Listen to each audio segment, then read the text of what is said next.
Abby's View. When we first came here, a certain neighbor called Keeney used to stop by and visit every now and then.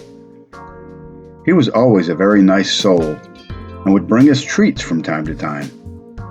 He would chat with Dan and Laura about the doings in and about the area, and I clearly remember them calling him the mayor of Beaver Dam. They gave him that title because he always seemed to know what the current news was and the comings and goings in the neighborhood. Well, I decided if they could give one of their neighbors a nickname, then I could certainly give one of the many critters that live here on the farm a nickname also. My reasoning may have been a tad different than Dan and Laura's. I always thought of a mayor as a very important individual. Usually, of course, it was the mayor themselves that thought they were very important, and much of their job was to try and make sure that everyone else thought they were very important as well. I sat one day trying to think of which of the residents of Lorden Farms would best fit my description of a mayor. I think at one point, had anyone been looking, they would have seen smoke coming from my head. That is how hard I was thinking about it. We have all kinds of birds. We have cows and deer and goats and skunks and rabbits and fox and squirrel and chipmunks and coyotes and raccoons and opossums and moles and voles and mice and probably beavers, since that is the name of the area.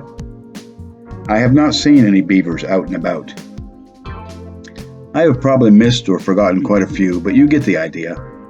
I had a lot of thinking to do. As I was sitting and pondering and deliberating, lo and behold, from around the corner of the smokehouse came the perfect candidate, waddling along the edge of the stone wall, getting an afternoon snack. Of course, I said to myself, he is the perfect candidate for the mayor of Beaver Dam.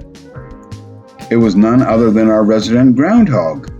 He was full of stature and full of ambition and full of himself, and he never did lend a hand or help anyone else out without making sure that he was going to get something in return. He was always quick to give a speech and tell the rest of us what we ought and ought not to be doing. And he loved to stake a claim on anything he touched or was near, and try to convince us all that it was his, and he may or may not let us use anything that he considered his. Now you would think that a critter like that would be ignored or shunned by the rest of the farm animals, but sure as I write this article, many of the other animals would line up to have a word with him or to be seen in his presence. Makes me scratch my head and wonder about life every time I see it. There's just no telling what causes an animal to be what they are, and it is not my place to cast aspersions. I have a great story about how the groundhog thinks the entire smokehouse is his, and how he really doesn't like anyone else to use it, even though it is there for the good of the entire farm. I will save that for next time.